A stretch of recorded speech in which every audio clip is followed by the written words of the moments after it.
This is the British Airways First Wing, and today we're taking a peek behind the curtains of this exclusive first class area.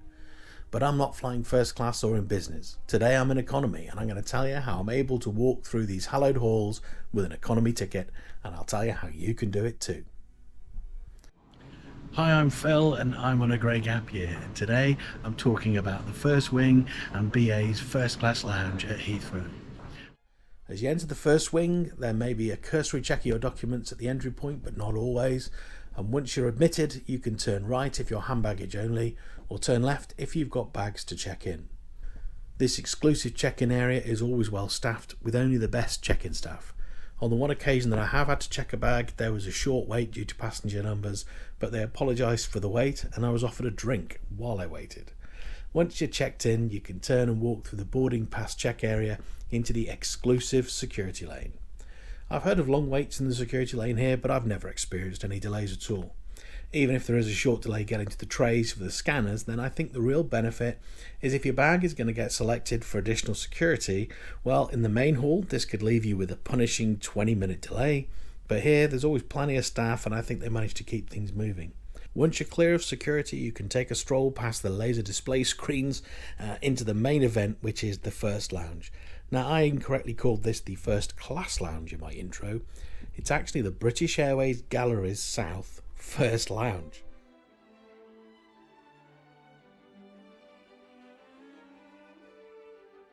It's a large lounge and this main area can be quite noisy and a busy place to sit. You can see that they've tried their best to break the lounge up a bit and create some different sections using glass panelling, wine cabinets, that sort of thing.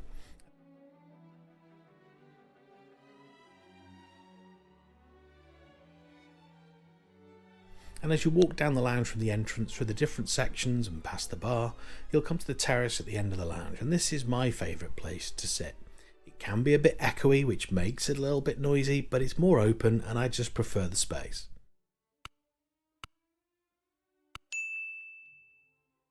It's also got great views of the waiting aeroplanes, and AV geeks can certainly get their fix from lots of positions in the first lounge. Away from the main space, there is a quieter area past the toilets where you can sit and work, although why you're required to scale a tall bar stool to get a plug socket and a workspace, that's beyond me.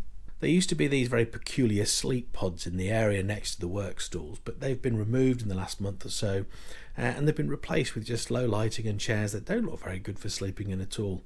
So if you've got a long connection, I'm not sure if there is a comfortable or private space for you to grab a nap in Terminal 5 anymore. Let me know if you know differently in the comments, I'd really appreciate it.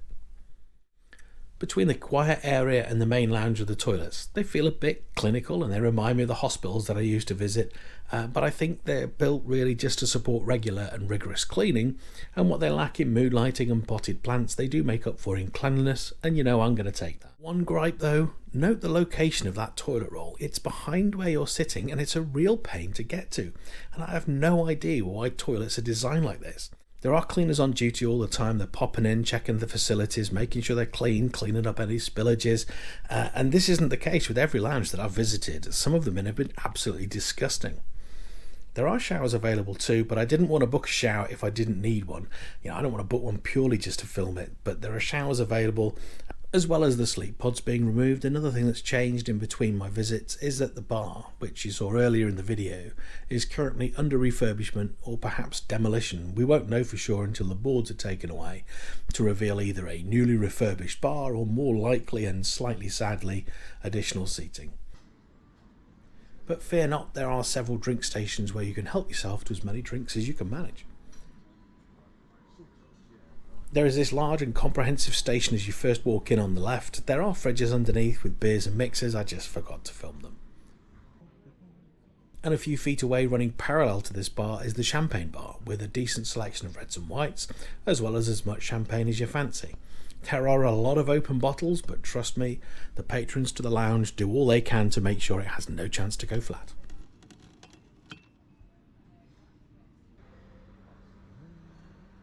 And then out on that terrace that I like so much, there's another drink station.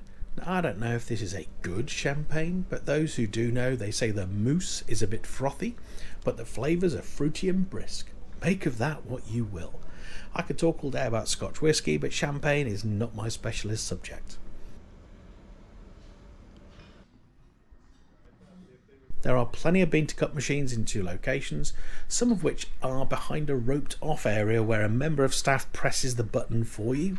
On this occasion I managed to work it out like a big boy. I pressed that button all by myself.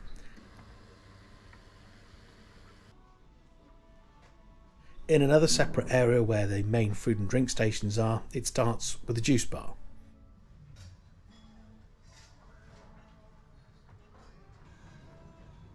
Separately there is a sandwich station with cake, there's salads and soups, and some cold drinks, fruits and cheese and biscuits. And it feels varied and it feels good, and the wide selection gives it this really nice sort of premium feel, and that is until you reach the hot food buffet, which just has a hint of underwhelming to it. The hot buffet station is kept clean and tidy, and I saw chefs regularly topping up, turning food over, wiping the station down, keeping it clean and looking good.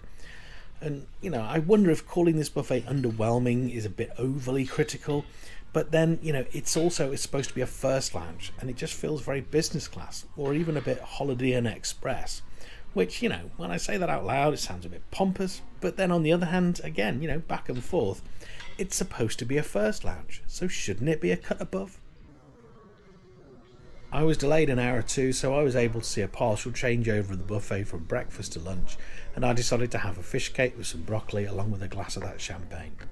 I was sitting out on the terrace watching the Australia versus India World Cup cricket match, and the food was good and the champagne was enjoyable, if only they could solve that frothy mousse. So it's a lovely lounge, but as lounges go, it isn't the best first class lounge out there, but then it isn't truly a first class lounge. It's an Emerald or BA Gold status lounge, because if you're actually first class, you'd be in the Concorde room over there, which is only for first class passengers and gold guest list passengers. So although it's called a first class lounge, really it is very much a status lounge, a lounge for people who've got status rather than people who are actually flying first class. But I really like it. It is just a little bit busy. Now, the reason it's busy is there's lots of people in BA with status, and the reason there's lots of people in BA with status is because of this double tier points offer. But then that's how I got my status, so I can't really complain, can I? I think the first lounge is a good lounge, although it's a step short of great, and it's not as good as other first class lounges that I've been in. The lack of any napping space for customers that are transiting through Heathrow, if you've got a long connection, and then the removal of the bar as well, I think that makes it a bit less first and a bit more ordinary. And so it's my gold status that gets me access to the exclusive First Wing and First Lounge, and getting gold status is how you'll probably get access to this too, unless you're going to buy a first class ticket. I've made a few videos about getting status with BA, and this is one of the perks that I allude to in those videos, and it is a nice perk. You do feel special going through this very exclusive area, and it is a distinct step up from silver. I'll pop some links in the description if you'd like to watch those videos on BA status. Recently I looked at the cost of taking the flights to get BA Gold status. I set a budget of £3,000, and with that £3,000 budget I was able to find some brilliant trips and holidays, which as a part of I would get Gold status too. And there's a few ways that I was able to achieve that. So let's have a look at the final spreadsheet. So you should be able to see on your screen that I've actually managed to get some pretty good value. When I left the lounge, I went downstairs to a bus gate to sit in my economy seat to Istanbul, and although it was a really busy flight, it had maybe 4 or 5 free seats in the whole flight, I had one of those empty seats next to me, which is another perk of being BA Gold. So those BA Gold perks, they really do just add up. So thank you for watching. I hope you've enjoyed the video, and if you have, perhaps you'll consider giving me a like, and also consider subscribing to the channel to get notifications of upcoming videos. So thank you for watching and joining me on my Grey Gap Year.